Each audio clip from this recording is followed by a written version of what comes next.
Morning dear students, welcome to DNA commerce. कसे आहात? I hope मजेत असाल आणि अकाउंटन्सी एन्जॉय करत असाल फक्त DNA कॉमर्ससोबत. तर विद्यार्थी मित्रांनो, तुम्हाला सगळ्यांनाच माहीत आहे BComच्या विद्यार्थ्यांसाठी आपली एक महत्त्वाची लेक्चर सिरीज चालू आहे आणि या लेक्चर सिरीजमध्ये आपण टॉपिक शिकत आहोत इंटरनल रिकन्स्ट्रक्शन. या टॉपिकचे थेरी लेक्चर आपले झालेले आहे, प्रॉब्लेम आपले सुरू झालेले आहे आणि आजच्या लेक्चरमध्ये एक नवीन प्रॉब्लेम आपण सोडून घेणार आहोत जो तुम्हाला स्क्रीनवर दिसत आहे. महत्त्वाचा प्रॉब्लेम आहे विद्यार्थी मित्रांनो, म्हणून व्हिडिओमध्ये शेवटपर्यंत बनून राहा म्हणजे प्रॉब्लेम तुम्हाला चांगल्या प्रकारे समजू शकेल. तर प्रॉब्लेम सोडवण्या अगोदर जर विद्यार्थी मित्रांनो तुम्ही आपल्या चॅनलला नवीन आलेला असाल तर व्हिडिओला लाईक करा, आपल्या चॅनलला सबस्क्राईब करा आणि जास्तीत जास्त कॉमर्सच्या विद्यार्थ्यांपर्यंत शेअर करा आणि नोटिफिकेशन्स ऑन करत चला म्हणजे नवनवीन व्हिडिओच्या अपडेट्स तुम्हाला लगेच मिळू शकतील. तर विद्यार्थी मित्रांनो, आपण प्रॉब्लेम सोडूया. प्रॉब्लेममध्ये बॅलन्स शीट दिली जाते आणि काही ॲडजस्टमेंट दिल्या जातात. मी तुम्हाला दरवेळेस प्रत्येक लेक्चरला सांगत आहे की या ॲडजस्टमेंटचा इफेक्ट फक्त लायबिलिटी आणि असेटवर होतो. एकतर त्या लायबिलिटी कमी होणार किंवा वाढणार आणि त्याच्या तुम्हाला एंट्र्या करायच्या आहेत, जर्नल एंट्र्या. या 6 बेसिक एंट्र्या लक्षात ठेवा. तुमचा 80-90% प्रॉब्लेम याच एंट्र्यामध्ये असतो. तर एंट्र्या खूप महत्त्वाच्या आहे. या एंट्री एकतर पाठ करा या पद्धतीने किंवा टेक्निक वापरा. या ॲडजस्टमेंटनुसार असेट किंवा लायबिलिटीची व्हॅल्यू कमी जास्त होणार म्हणजे प्रॉफिट किंवा लॉस होणार. लायबिलिटी वाढल्या लॉस होणार, लायबिलिटी कमी झाल्या प्रॉफिट होणार. असेट वाढल्या प्रॉफिट होणार, असेट कमी झाल्या लॉस होणार. आणि हे सर्व प्रॉफिट आणि लॉस फक्त एंट्रीमध्ये याच्यासाठी फक्त एकच अकाउंट लिहायचा आणि तो आहे कॅपिटल रिडक्शन अकाउंट. म्हणजे जेवढा प्रॉफिट आणि जेवढा लॉस होतो तो फक्त कोणत्या अकाउंटला रेकॉर्ड करायचा? Capital reduction account. आणि एंट्रीमध्ये कॅपिटल रिडक्शन अकाउंट कुठे घ्यायचा त्याची टेक्निक आहे. या ॲडजस्टमेंटनुसार प्रॉफिट होत असेल तर एंट्रीमध्ये कॅपिटल रिडक्शन अकाउंट क्रेडिटला घ्या. या ॲडजस्टमेंटनुसार लॉस होत असेल तर जर्नल एंट्रीमध्ये कॅपिटल रिडक्शन अकाउंट डेबिटला घ्या. आता उदाहरणार्थ कॅपिटल, प्रेफरन्स शेअर आणि इक्विटी शेअर दोन्ही लायबिलिटी आहे, त्या तुम्ही कमी करता. मग कॅपिटल कमी करतात म्हणजे लायबिलिटी कमी करतात, लायबिलिटी कमी करतात म्हणजे तुमचा काय होतो? प्रॉफिट. प्रॉफिट म्हणजे कॅपिटल रिडक्शन त्या एंट्रीमध्ये कुठे येणार? क्रेडिटला. म्हणजे दोन्ही कॅपिटलच्या एंट्रीमध्ये कॅपिटल रिडक्शन क्रेडिटला येणार आणि तो कॅपिटल डेबिटला येणार. झाली एंट्री. मग ही झाली एंट्री जुन्या कॅपिटलची. Equity share capital account debit to capital reduction किंवा preference share capital account debit to capital reduction account. परंतु जर या ॲडजस्टमेंटमध्ये फुल्ली पेड आणि कन्वर्टेड शब्द आले तर या ॲडजस्टमेंटचा अर्थ होतो तिथं तुम्हाला जुना शेअर कॅन्सल करायचा आणि नवीन शेअर इंट्रोड्यूस करायचा. तर एंट्री काय करायची? तुम्ही जुनी एंट्री ही करतात, capital account debit to capital reduction account. नवीन शेअर जर इंट्रोड्यूस केला तर याऐवजी फक्त ही एंट्री करत चला 2 नंबरची. मग 2 नंबरची एंट्री तीच आहे बघा, share capital account debit to capital reduction account. फक्त जो नवीन शेअर कॅपिटल तुम्ही इंट्रोड्यूस करता तो क्रेडिटला घ्यायचा. झाली एंट्री तयार. म्हणजे जुना कॅपिटल डेबिटला घ्यायचा, नवीन कॅपिटल क्रेडिटला घ्यायचा आणि कॅपिटल रिडक्शन क्रेडिटलाच येणार कारण प्रॉफिट होतोय. तर या पद्धतीने एंट्र्या करत चला.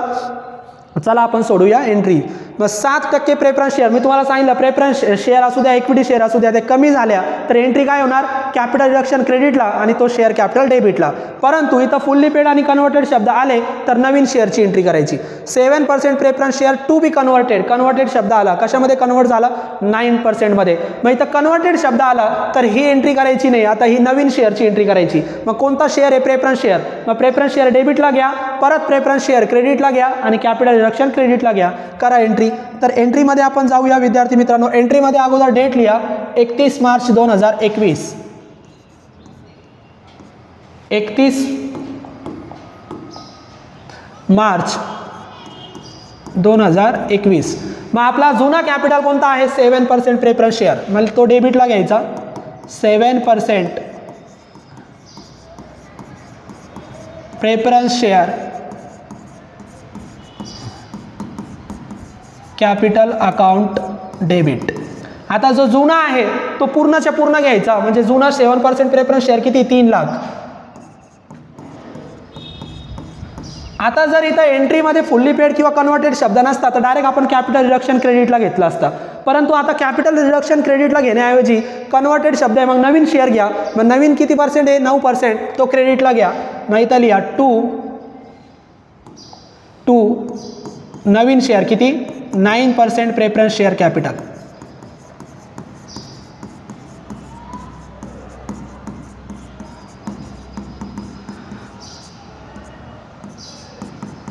आणि या एंट्रीमध्ये आपला कॅपिटल रिडक्शन कुठं असतो? क्रेडिटला असतो. हे तुम्हाला सगळ्यांना आता पाठ झालं. Capital reduction account. आता अमाऊंट नंतर लिहा, अगोदर नॅरेशन लिहा. बिंग शेअर कन्वर्ट झाला 7%चा 9%मध्ये, मग लिहा 7% preference shares converted into 9% preference shares and पुढं काय सांगितलं, तो रिड्यूस झाला. रिड्यूस कितीने झाला? By 30%, reduce by 30%. आता तुम्हाला बायचा अर्थ आणि टूचा अर्थ मी शिकवलेला आहे. टू म्हणजे काय, तर टू म्हणजे जेवढे सांगितले तेवढे ठेवायचे, बाकीचे कमी करायचे. आणि बाय म्हणजे काय, जेवढे सांगितले तेवढे घ्यायचे, बाकीचे ठेवायचे. मग बाय सांगितलं का टू सांगितलं, बाय सांगितलं. बाय म्हणजे काय, तेवढे घ्या. मग किती घ्या? 30%. आणि ते काय करा, रिड्यूस करा. मग तेवढे कमी करा. बाय सांगितले तर तेवढे कमी करायचे, टू सांगितले तर तेवढे ठेवायचे. मग बाय 30% म्हणजे 30% कमी करायचे. मग मला सांगा 30% जी अमाऊंट तुम्ही कमी करणार, कॅपिटलची अमाऊंट जी कमी करतो ती कोणत्या अकाउंटला लिहितात? कॅपिटल रिडक्शन अकाउंटला. मग जुना कॅपिटल किती आहे? 3 लाख, त्याचे 30% काढा. मग 30% जर काढले तर किती येतात? 90,000. मग ते 90,000 कमी केले म्हणजे तुमचा प्रॉफिट झाला. कॅपिटल रिडक्शनच्या समोर लिहा. आता नवीन शेअर कितीचं, मग 30 रुपये कमी केले तर 70 रुपयाचा नवीन शेअर. मग 70 गुणिले 3000 करा किंवा डायरेक्ट याची वजाबाकी करा. 3 लाखामधून 90,000 गेले तर नवीन कॅपिटल आपल्याला मिळाला कितीचा? 2,10,000चा. झाली पहिली एंट्री. तर दुसरी एंट्री आता आपण करूया. ही आली पहिली. आता जर इथं कन्वर्टेड शब्द नसता तर एंट्री काय झाली असती? फक्त 7% share capital account debit to capital reduction account. कारण कॅपिटलच्या एंट्रीमध्ये आपण कॅपिटल कमी करतोय म्हणून कॅपिटल रिडक्शन क्रेडिटलाच घ्यायचा, डेबिटला घ्यायचा नाही. मग कॅपिटल रिडक्शन क्रेडिटला आणि जो कॅपिटल कमी केला तो डेबिटला. जुनी एंट्री. नवीन शेअर इंट्रोड्यूस केला तर तीच एंट्री करायची, फक्त नवीन शेअर क्रेडिटला घ्यायचा. आता equity share. Equity share to be reduce to fully paid. परत फुल्ली पेड शब्द आला. मग फुल्ली पेड आणि कन्वर्टेड शब्द आले तर नवीन शेअरची एंट्री करायची. म्हणजे जुना शेअर डेबिटला घ्यायचा, नवीन शेअर क्रेडिटला घ्यायचा. मग आता जुना शेअर कोणता? Equity share. मग तो डेबिटला घ्या. Equity shares capital account debit to. आता डायरेक्ट कॅपिटल रिडक्शन घेऊ नका, कारण नवीन शेअरची एंट्री करायची, कारण फुल्ली पेड शब्द आलं. मग काय घ्यायचं? परत तो इक्विटी शेअर घ्यायचा नवीन. To equity share capital account. आणि तुम्हाला माहिती आहे शेअर कॅपिटलच्या एंट्रीमध्ये क्रेडिटला कोणता अकाउंट घेतो आपण? To capital reduction account.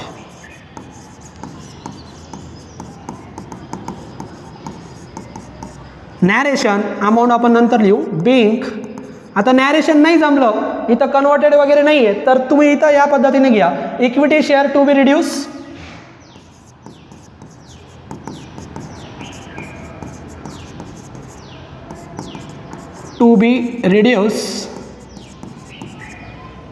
to fully paid shares to fully paid shares. आणि फुल्ली पेड म्हणजे नवीन शेअर्स कितीचे घेतले? Of ₹50 each. फुल्ली पेड म्हणजे नवीन शेअर. मग मला सांगा इक्विटी शेअर आता जुना घेतला तर जुना इक्विटी शेअर किती आहे सांगा? 4 लाख. मग डेबिटला घ्या 4 लाख. आता हा कितीचा इक्विटी शेअर जुना? 100 रुपयाचा. इथं कंसामध्ये लिहितो मी 100 रुपयाचा. आता नवीन शेअर तुम्ही कितीचा घेणार? Fully paid shares of ₹50 each. 50 रुपये कमी करायचे. मग 50 रुपये कमी करायचे तर किती ठेवायचे? मग 100 पैकी 50 कमी करायचे, मग 50च ठेवायचे. मग नवीन शेअर जो असला तो कितीने ठेवणार? 50ने. आणि 50 रुपये तुम्ही कमी केले म्हणजे कॅपिटल रिडक्शन कमी केले 50 रुपये. तर मला सांगा 100 रुपयाचा शेअर 4 लाख तर 50 रुपयाचा किती? त्याचे निम्मे म्हणजे किती? 2 लाख. आणि कॅपिटल रिडक्शन 50 रुपयानेच कमी केले म्हणजे किती कमी केले? 2 लाख. झाली एंट्री तयार. आता याच्यामध्ये जर फुल्ली पेड शब्द नसता तर आपली एंट्री काय झाली असती? Equity share capital account debit to capital reduction account. म्हणजे एवढं लक्षात ठेवा विद्यार्थी मित्रांनो, शेअर कॅपिटल प्रेफरन्स शेअर असू द्या, इक्विटी शेअर असू द्या, तो कमी करायचा आहे. आणि त्या एंट्रीमध्ये कॅपिटल रिडक्शन अकाउंट क्रेडिटला आणि तो शेअर अकाउंट डेबिटला. कॅपिटल रिडक्शन क्रेडिटला आणि तो शेअर डेबिटला. आणि फक्त फुल्ली पेड आणि कन्वर्टेड शब्द आले तर या एंट्रीमध्ये क्रेडिटला नवीन शेअर ॲड करायचा फक्त, बस झाल्या एंट्र्या. आता तिसरी बिल्डिंग. आता बिल्डिंग असेट आहे का लायबिलिटी आहे? असेट आहे. काय शब्द सांगितला, ॲप्रिसिएटेड. ॲप्रिसिएटेड म्हणजे काय, वाढणे. मग ॲसेट जर वाढली तर सेपरेट एंट्री करा. मी काय सांगितलं, थेरी लेक्चर तुम्ही जर्नल एंट्रीचे आवर्जून बघा, तिथं सगळं डिटेलमध्ये सांगितलेलं आहे. ॲसेट जर वाढली तर सेपरेट एंट्री करा, ॲसेट जर कमी झाली तर सेपरेट एंट्री करू नका. ॲसेट वाढली बघा, इन्क्रीज असेट, सेपरेट एंट्री करा. पण ॲसेट जर कमी झाली, डिक्रीज असेट, तर शेवटच्या एंट्रीसोबत एंट्री करायची. मग आता इथं ॲसेट वाढतीये, आपल्याला सेपरेट एंट्री करावी लागेल. मग मला सांगा, ॲसेटची व्हॅल्यू वाढली, आता एंट्री बघा, बघून घ्या एंट्री काय दिसते तुम्हाला. ॲसेट वाढली तर तुम्हाला कॅपिटल रिडक्शन क्रेडिटला आणि ॲसेट डेबिटला एंट्री पार्ट नाही झाली तर टेक्निक वापरा. ॲसेट वाढली म्हणजे तुमचा प्रॉफिट होतो, प्रॉफिट म्हणजे कॅपिटल रिडक्शन कुठे, क्रेडिटला. मग profit reduction, capital reduction credit आणि ॲसेट डेबिट झाली एंट्री. मग बघा, कॅपिटल रिडक्शन क्रेडिट आणि ॲसेट डेबिट. मग कोणती ॲसेट वाढली, बिल्डिंग वाढली. मग जी ॲसेट वाढली तिचं डेबिटला घ्या, building account debit. 2 capital reduction क्रेडिटला घ्यायचं कारण प्रॉफिट होतोय, वाढली आपली asset. Capital reduction. Narration, building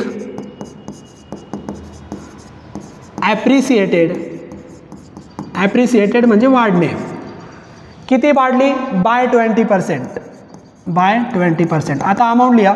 ॲप्रिसिएटेड bye सांगितलं, बाय म्हणजे तेवढे घ्यायचे. मग किती घ्यायचे, 20%. मग 20% वाढवा. मग बिल्डिंगची व्हॅल्यू किती आहे, 1,50,000. 1,50,000 वर 20% घ्या, किती येतात, 30,000. झाली एंट्री. आता जर ॲसेट वाढली म्हणून सेपरेट एंट्री केली, जर कमी झाली असती तर सेपरेट एंट्री करू नका, शेवटच्या राईट ऑफच्या एंट्रीमध्ये एंट्री करा. बिल्डिंगची एंट्री झाली. 4थी डिबेंचर लायबिलिटी आहे आणि ती कमी झाली. डिबेंचर कमी झाली म्हणजे आपला काय होतंय, लायबिलिटी कमी झाली म्हणजे प्रॉफिट होतोय. प्रॉफिट म्हणजे कॅपिटल रिडक्शन क्रेडिट आणि लायबिलिटी डेबिट. मग कोणती लायबिलिटी डेबिट, डिबेंचर. करा एंट्री. मग डिबेंचर अकाउंट डेबिट किती टक्के डिबेंचर आहे, 6%. 6%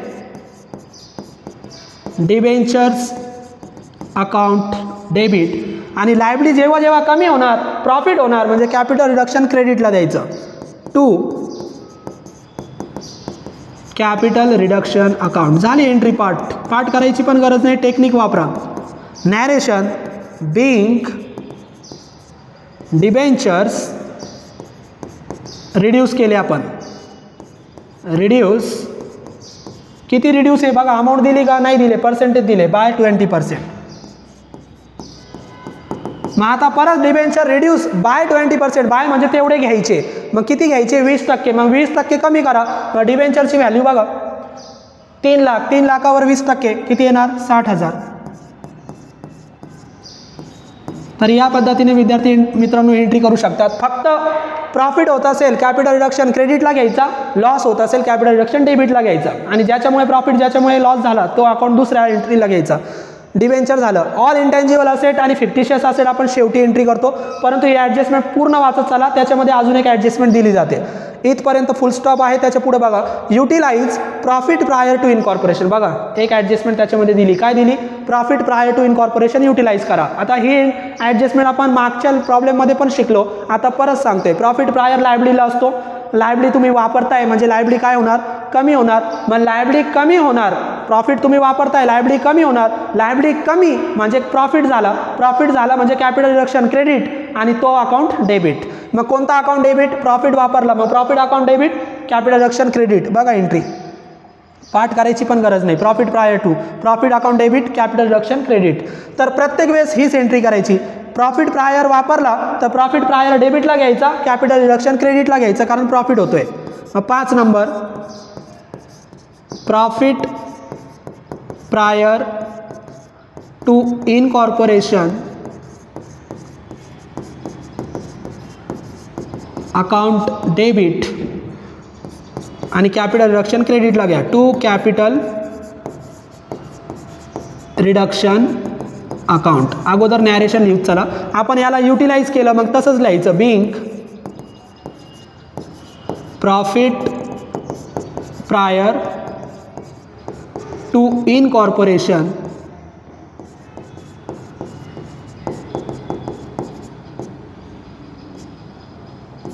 युटिलाइज. आता प्रॉफिट प्रायरची एंट्री मी तुम्हाला शिकवलेली आहे. प्रॉफिट प्रायर दिला 10,000, 10,000 पूर्ण नाही लिहायचं. प्रॉफिट प्रायरची कधीच अमाऊंट दिली जात नाही आणि युटिलाइज करताना आपण तो निम्माच युटिलाइज करतो, अर्धाच वापरतो, पूर्ण वापरत नाही. मग 10,000 दिला तर निम्माच वापरा. मग निम्मा किती? 10,000चे अर्धे किती? 5,000. प्रॉफिट प्रायर फक्त 50%च वापरायचा, पूर्ण वापरायचा नाही. झाली एंट्री. आता शेवटची एंट्री राहिली ऑल इंटँजिबल असेट आणि फिक्टिशियस असेट कमी करा. मग 6 नंबरची एंट्री. आता अगोदर जागा आपण ॲडजस्ट करून घेऊ. 6 नंबरची एंट्री आपण करत आहोत. फिक्टिशियस असेटची एंट्री करत आहोत. आता मला सांगा, तुम्ही इंटँजिबल असेट आणि फिक्टिशियस असेट कमी करतात, इन्क्लुडिंग पेटेंट, पेटेंट पण कमी करा. तर इंटँजिबल असेट आणि फिक्टिशियस असेट कमी करताय म्हणजे असेट कमी होते. असेट काय होते? कमी होते. मग असेट कमी म्हणजे लॉस, लॉस म्हणजे कॅपिटल रिडक्शन कुठे जाणार? डेबिटला. मग कॅपिटल रिडक्शन डेबिटला आणि ज्या ज्या असेट कमी केल्या त्या क्रेडिटला. बघा एंट्री, कॅपिटल रिडक्शन डेबिटला आणि सगळे असेट क्रेडिटला. मग या पद्धतीने तुम्ही एंट्री पार्ट करा किंवा टेक्निक वापरा. मग राईट ऑफच्या एंट्रीमध्ये, शेवटच्या एंट्रीमध्ये कॅपिटल रिडक्शन डेबिटला जाणार कारण लॉस होतोय. मग capital reduction account debit, capital reduction account debit, फक्त त्याची अमाऊंट लिहू नका. 2. आता काय काय कमी करतात? Fictitious asset. मग फिक्टिशियस असेट तुम्हाला 2-3 सांगितलेले आहे. Preliminary expenses, profit and loss आणि अंडर रायटर्स कमिशन. या प्रमुख फिक्टिशियस असेटला चेक करायचं कोणकोणत्या आल्या? प्रिलिमिनरी आणि profit and loss. Under writers commission नाही आलं. मग 2 आल्या, 2 लिहा. 2 प्रिलिमिनरी एक्सपेन्सेस.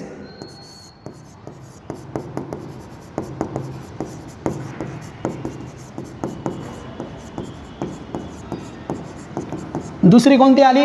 प्रिलिमिनरी एक्सपेन्सेस किती आहे? 25,000. डायरेक्ट क्रेडिटला लिहा 25,000. Profit and loss 2. Profit and loss account. मग प्रॉफिट अँड लॉस अकाउंट किती? 2,70,000. अंडर रायटर्स कमिशन नाही आहे. बरं, फिक्टिशियस असेट कमी केल्या. फिक्टिशियस नंतर कोणत्या कमी करतात? Intangible. Intangible goodwill, patent, trademark, copyright. मग बघा बॅलन्स शीटला कोणकोणत्या आल्या. पहिलीच आली गुडविल. मग गुडविल इंटँजिबल आहे, कमी करा. ज्या ज्या इंटँजिबल आहे त्या कमी करा. 2 गुडविल, 2 गुडविल अकाउंट 60,000. अजून कोणत्या इंटँजिबल? Patent, trademark, copyright. इथं पेटेंट आलं, मग पेटेंट कमी करा, परंतु त्याची इन्फॉर्मेशन दिली होती, त्याची इन्फॉर्मेशन व्यवस्थित वाचा. Intangible asset and fictitious amounts including patents be written off. Patent include करून रिटर्न ऑफ करा. पेटेंट किती कमी करा काही सांगितलं नाही, मग पूर्ण कमी करा. मग पेटेंट किती? 30,000. मग लिहा 2 पेटेंट्स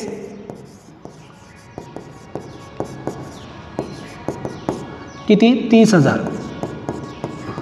अजून आहे का? कॉपीराईट, ट्रेडमार्क नाही आहे. बरं, इंटँजिबल असेट पण झाल्या. आपण कोणकोणते असेट कमी करतो? Fictitious, intangible. प्लस एखादी असेट कमी झाली त्याची ॲडजस्टमेंट असते, मग ती आपण सोडवतो. मग एखादी असेट कमी झाली अशी ॲडजस्टमेंट नव्हतीच, मग सोडू नका. म्हणजे ही एंट्री संपली. मग एंट्री संपली. आता या एंट्रीमध्ये कॅपिटल रिडक्शन अकाउंट डेबिटची अमाऊंट लिहायची. मग तुम्हाला टेक्निक काय सांगितली? ही आपली शेवटची एंट्री आहे. या एंट्रीच्या अगोदर किती एंट्र्या झाल्या? 5. जेवढ्या पण एंट्र्या झाल्या त्या एंट्र्यामधील फक्त कॅपिटल रिडक्शन अकाउंट चेक करायचा क्रेडिट साईडचा. कोणत्या साईडचा? क्रेडिट साईडचा. आणि जितक्या वेळेस क्रेडिटला कॅपिटल रिडक्शन अकाउंट आला त्यांची टोटल करायची. मग बघा, पहिल्या एंट्रीमध्ये कॅपिटल रिडक्शन क्रेडिटला 90,000. दुसऱ्या एंट्रीमध्ये कॅपिटल रिडक्शन अकाउंट क्रेडिटला 2 लाख. टोटल करत चला. तिसऱ्या एंट्रीमध्ये कॅपिटल रिडक्शन क्रेडिटला 30,000. चौथ्या एंट्रीमध्ये कॅपिटल रिडक्शन क्रेडिटला 60,000. 5व्या एंट्रीमध्ये कॅपिटल रिडक्शन क्रेडिटला 5,000. सगळे क्रेडिटला आले, सगळ्या क्रेडिटची टोटल करायची. मग 90,000, 2 लाख, 30,000, 60,000 आणि 5,000 यांची टोटल जर केली तर ती टोटल येते 3,85,000. 3,85,000.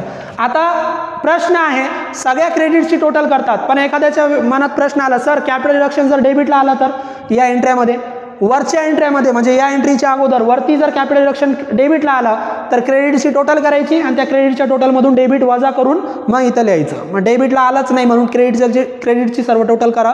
3,85,000 टोटल आली.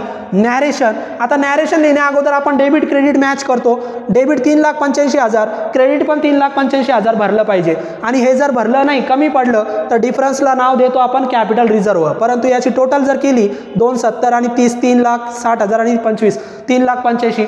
क्रेडिट आणि डेबिट मॅच होतोय, टॅली होतोय. मग डिफरन्स येणार नाही, डिफरन्स लिहू नका, डायरेक्ट एंट्री संपली. नॅरेशन लिहा. बिंग काय काय कमी केलं? fictitious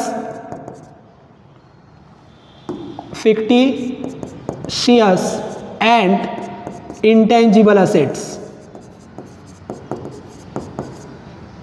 इंटँजिबल असेट्स यासोबत एखादी दुसरी असेट केली का? नाही केली. Assets write off. संपल्या एंट्र्या. बघा विद्यार्थी मित्रांनो किती एंट्र्या झाल्या? फक्त 6 एंट्र्या झाल्या.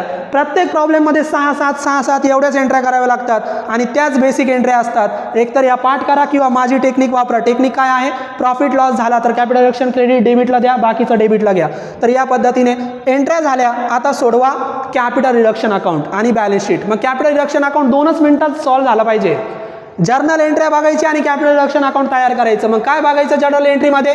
ज्या एंट्रीमध्ये क्रेडिटला कॅपिटल रिडक्शन अकाउंट आला तर क्रेडिटला रेकॉर्ड करायचं, कॅपिटल रिडक्शन डेबिटला आला तर डेबिटला रेकॉर्ड करायचं. मग बघा आता पहिल्या एंट्रीमध्ये कॅपिटल रिडक्शन क्रेडिटला आला, मग क्रेडिटला रेकॉर्ड करायचं. काय रेकॉर्ड करायचं? क्रेडिटला जायचं आणि डेबिटचं नाव रेकॉर्ड करायचं. मग डेबिटचं नाव काय? 7% प्रेफरन्स शेअर कॅपिटल. मग लिहा बाय क्रेडिटला जायचं आणि फक्त डेबिटचं नाव लिहायचं 7% प्रेफरन्स शेअर कॅपिटल. आता अमाऊंट इथं बरेच विद्यार्थी चुकणार. सर आपण प्रेफरन्स शेअर कॅपिटल लिहिलं लगेच 3 लाख लिहिणार नाही. आपण कोणत्या अकाउंटला रेकॉर्ड करतोय? कॅपिटल रिडक्शन अकाउंटला. फक्त डेबिटचं नाव रेकॉर्ड करायचं, मात्र अमाऊंट लिहिताना कॅपिटल रिडक्शनचीच अमाऊंट लिहायची. मग कॅपिटल रिडक्शनची अमाऊंट किती? 90,000. 3 लाख लिहू नका. मग लिहा कॅपिटल रिडक्शनची अमाऊंट 90,000 आणि प्रत्येक एंट्रीची एकच पोस्टिंग करायची. पहिली एंट्री झाली. आता दुसऱ्या एंट्रीमध्ये कॅपिटल रिडक्शन परत क्रेडिटला. मग क्रेडिटला जा आणि डेबिटचं नाव लिहा काय? To equity share capital. मग लिहा बाय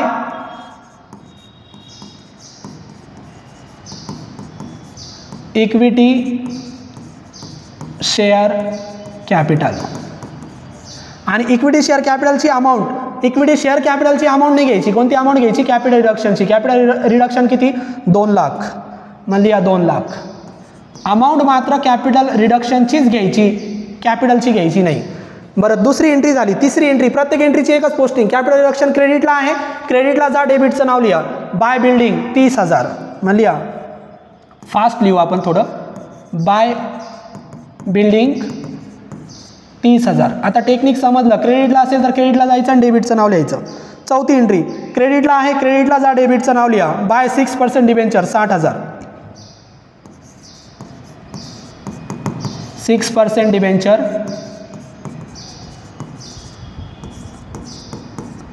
60,000. परत क्रेडिट पुढची एंट्री डिबेंचर झालं. परत क्रेडिटला आहे 5व्या एंट्रीमध्ये. क्रेडिटला जा, डेबिटचं नाव लिहा by profit prior to incorporation 5,000. मग लिहा बाय प्रॉफिट प्रायर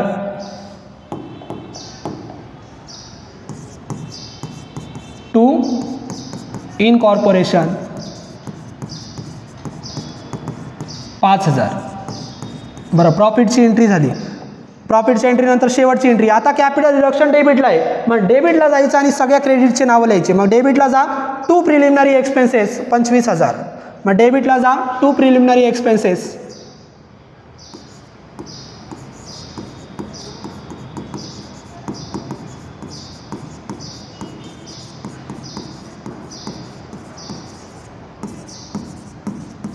25,000. परत डेबिटला जा टू प्रॉफिट अँड लॉस 2,70,000.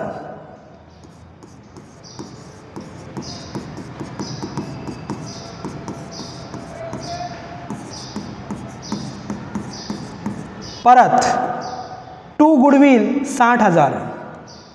खूप सोपं आहे. टू गुडविल एंट्र्यांची पोस्टिंग करायची जे आपण 11वी-12वीला शिकलो. To goodwill 60,000. परत गुडविल नंतर काय? To patent 30,000.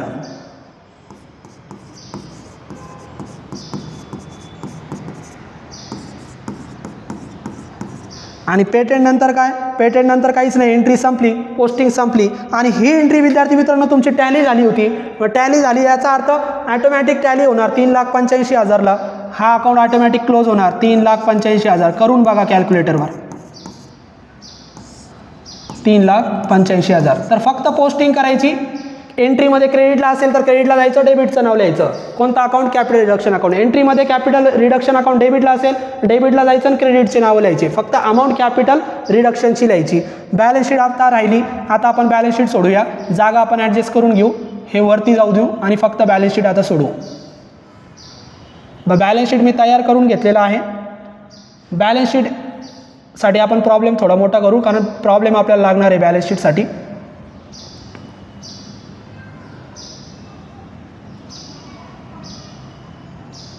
हां, बॅलन्स शीट बघा विद्यार्थी मित्रांनो. आता बॅलन्स शीटमध्ये दोन साईड असतात. व्हर्टिकल बॅलन्स शीट आपण सोडवतोय. पहिली साईड इक्विटी आणि लायबिलिटी, दुसरी साईड ॲसेट. मग इक्विटी आणि लायबिलिटीमध्ये तीन पार्ट आहे: share holder fund, non current liability आणि करंट लायबिलिटी. फक्त जागा सोडायची. शेअर होल्डर फंडमध्ये पहिला घ्यायचा शेअर कॅपिटल, दोनच कॅपिटल असतात, 2-3 लाईन सोडा. रिझर्व्ह अँड सरप्लस 2-3 लाईन सोडा. नॉन करंट लायबिलिटी 2-3 लाईन सोडा.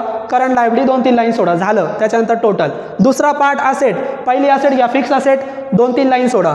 करंट असेट 3-4 लाईन सोडा. टोटल. संपला फॉर्मॅट. आता फॉर्मॅटनुसार जुनं बॅलन्स शीट बघायचं आणि नवीन बॅलन्स शीट तयार करायचं. आता पहिले लायबिलिटी साईड सोडवायची. लायबिलिटी साईडला काय दिले? कॅपिटल दिले. कोणता कॅपिटल दिला? इक्विटी शेअर आणि प्रेफरन्स शेअर. मग आपण शेअर कॅपिटलमध्ये रेकॉर्ड करायचं. पहिला घ्या इक्विटी शेअर. किती आहे? 4000. मग लिहा पहिला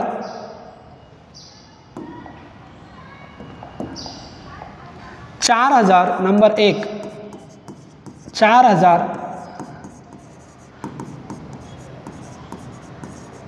इक्विटी शेअर्स.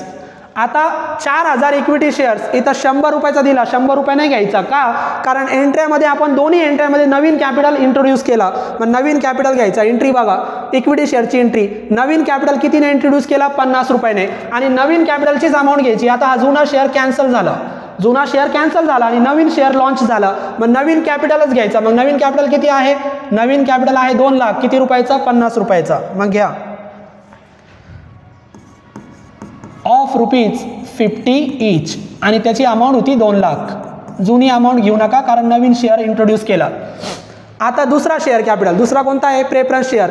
3000 preference share. 7% सांगितले. तो जुना आहे. आपण नवीन सोडवलेला आहे. किती टक्क्याने? Preference share 9%. मग 9%चा घ्या. 3000 9% प्रेफरन्स शेअर्स. मग घ्या शेअरची संख्या तेवढीच घ्यायची, फक्त 7% ऐवजी किती? 9% प्रेफरन्स शेअर्स.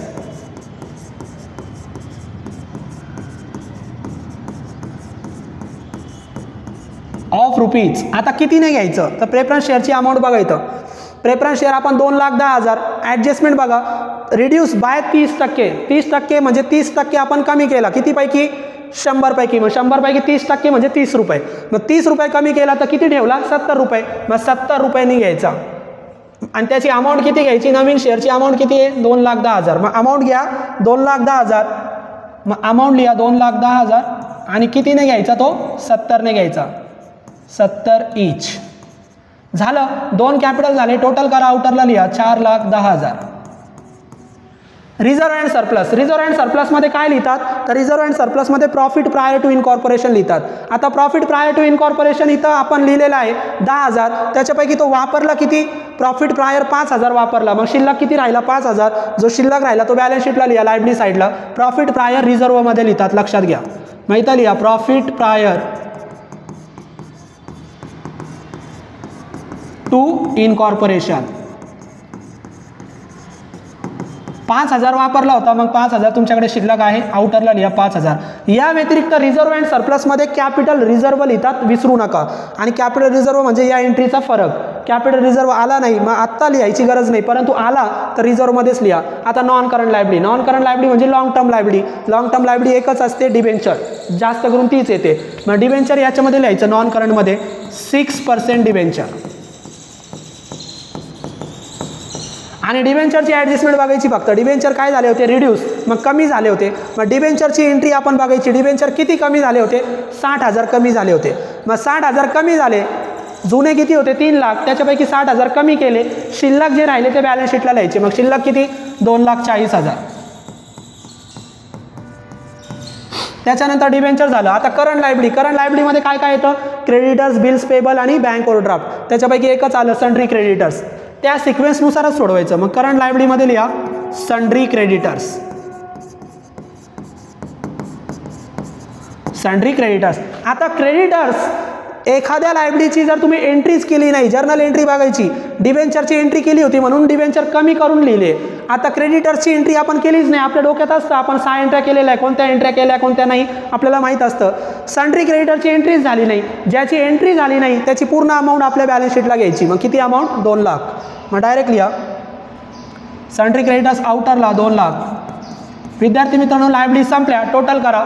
टोटल जर केली तर टोटल येते आपली किती? तर टोटल तुमची येणार 8,55,000. एक पार्ट आपला झाला लायबिलिटी. आता फक्त दुसरा पार्ट असेट साईड. असेट साईडमध्ये पहिला part fix asset. Fix asset कोणते असतात? बिल्डिंग, मशिनरी, फर्निचर वगैरे. आता गुडविल इंटँजिबल असेट आहे आणि फिक्टिशियस असेट. इंटँजिबल असेट आणि फिक्टिशियस असेट आपण पूर्ण काय केल्या? कमी केल्या. मग पूर्ण जर कमी झाल्या तर परत नवीन बॅलन्स शीटला रेकॉर्ड करायचे नाही. नवीन बॅलन्स शीटला फिक्टिशियस असेट आणि इंटँजिबल असेट रेकॉर्ड करू नका, कारण त्या पूर्ण आपण कमी केल्या. मग गुडविल कमी झाली, रेकॉर्ड करू नका. बिल्डिंग आपल्याला लगेच कळायला पाहिजे बिल्डिंग काय आहे? फिक्स असेट आहे. म्हणजे या बिल्डिंग फिक्स असेट नंबर 1. मग बिल्डिंगवर एंट्री केली का तेवढं बघायचं फक्त. मग बिल्डिंगवर एंट्री केलेली आहे, मग बिल्डिंगची ॲडजस्टमेंट बघायची. बिल्डिंग काय होतं? ॲप्रिसिएटेड म्हणजे वाढणे, कमी नाही झाली. मग कितीने वाढली? 30,000ने वाढली. मग जुनी बिल्डिंग बघायची. जुनी बिल्डिंग किती? 1,50,000 प्लस हे 30,000 कमी करू नका, वाढली. मग 1,50,000 प्लस 30 म्हणजे किती झाले? 1,80,000. मग इथे लिहा बिल्डिंग 1,80,000. आपण एक शक्यतो आउटरलाच लिहू म्हणजे परत डबल टोटल करण्याची गरज नाही. आता बिल्डिंग 1,80,000 कशी आली? तर इथं दाखवतो मी तुम्हाला. 1,50,000 जुने प्लस वाढले किती होते? 30,000 हे वाढले होते म्हणून आपण ते लिहिले आणि टोटल बिल्डिंग झाली 1,80,000. बिल्डिंग नंतर मशनरी फिक्स असेट आहे म्हणजे या 2 नंबर मशनरी. आता आपण जर्नल एंट्री केल्या, आपल्याला लगेच कळतं, क्लिक झालं पाहिजे. मशनरीची एंट्री केली का? मशनरी कुठेच नाही आहे. मग ज्याची एंट्री केली नाही त्याची पूर्ण अमाऊंट लिहा. मशनरी किती? 3 लाख. डायरेक्ट लिहा मशनरी 3 लाख. मशनरी नंतर पेटेंट काय होती? फिक्टिशियस इंटँजिबल असेट, ती कमी झाली, सोडून द्या. स्टॉक आपली फिक्स असेट आहे का? नाही. स्टॉक आपली करंट असेट आहे. करंट असेटमध्ये कोणकोणते असेट असतात? स्टॉक, डेटर्स, तुमची कॅश, बिल्स रिसिवेबल, या सगळ्या करंट असेट आहे. मग स्टॉक करंट असेटमध्ये लिहा नंबर 1 स्टॉक. मग स्टॉकची एंट्री केली का? केलीच नाही. आपण एंट्र्या चेक करा. स्टॉक वगैरे काहीच एंट्री केली नाही, फक्त एकच असेटची एंट्री केली होती. कोणती? बिल्डिंगची. बाकी कुणाचीच एंट्र्या नाही झाल्या. मग स्टॉकची पूर्ण अमाऊंट लिहा. ज्याची एंट्री नाही त्याची पूर्ण अमाऊंट 2,20,000. डायरेक्ट आउटरला लिहा. तुम्ही असं पण करू शकता, करंट असेट इनरला लिहायचे आणि सगळ्यांच्या टोटल आउटरला. फिक्स असेट इनरला लिहायच्या, सगळ्यांच्या टोटल आउटरला. कसंही सोडवा. स्टॉक. त्याच्यानंतर डेटर्स सुद्धा आपली करंट असेट आहे. डेटर्स आणि डेटर्सची सुद्धा एंट्री झालेली नाही. मग डेटर्सची एंट्री झाली नाही, मग डेटर्स पुन्हा लिहा 1,50,000. त्याच्यानंतर कॅश. मग 3 नंबरची असेट कॅश सुद्धा तुमची करंट असेट आहे, लक्षात ठेवा. आणि कॅश किती आहे? कॅशची एंट्री झालेली नाही. कॅश डायरेक्ट लिहा 5,000. ज्याच्या एंट्र्या झाल्या नाही त्याची डायरेक्ट अमाऊंट लिहायची. करा टोटल, संपल्या असेट. त्याच्यानंतर प्रिलिमिनरी एक्सपेन्सेस आणि प्रॉफिट अँड लॉस ते आपण कमी केल्या. फिक्टिशियस असेट टोटल करा. टोटल तेवढीच येते किती? 8,55,000. विद्यार्थी मित्रांनो या प्रकारे तुम्ही बॅलन्स शीट सोडू शकतात. बॅलन्स शीट आणि कॅपिटल रिडक्शन अकाउंट सोडवणं खूप सोपं आहे. फक्त महत्त्वाचं आहे जर्नल एंट्री. तर या जर्नल एंट्री 6-7 त्या प्रॉब्लेममध्ये तुम्हाला करता आले पाहिजे. 2 एंट्र्या तर कॅपिटलच्याच असतात. कॅपिटल कमी जास्त होतो, तर कॅपिटल जर कमीच होतो 100% आपलं कॅपिटल कमी झाला तर कॅपिटलच्या एंट्रीमध्ये कॅपिटल रिडक्शन क्रेडिटला आणि तो कॅपिटल डेबिटला. ही झाली जुनी एंट्री. फुल्ली पेड आणि कन्वर्टेड शब्द आलं तर तीच एंट्री करायची, फक्त नवीन कॅपिटल क्रेडिटला घ्यायचं. दोन्ही एंट्री आपल्या नवीन कॅपिटलचे होते बघा. Capital account debit to capital reduction मध्ये नवीन capital reduction account capital account debit to capital reduction account आणि नवीन कॅपिटल मध्ये. तर या पद्धतीने तुम्ही एंट्र्या करा. पुढच्या प्रॉब्लेमला आपण पुढचा प्रॉब्लेम सोडूया. आय होप हा प्रॉब्लेम तुम्हाला समजलेला असेल. प्रॅक्टिस करा आणि जास्तीत जास्त विद्यार्थ्यांपर्यंत शेअर करा, कारण आता एक महत्त्वाचा प्लॅटफॉर्म म्हणजे DNA कॉमर्स तुमच्यासोबत काम करत आहे. पुढच्या लेक्चरला आपण अजून एक असा प्रॉब्लेम सोडूया आणि प्रॅक्टिस करूया. थँक्यू.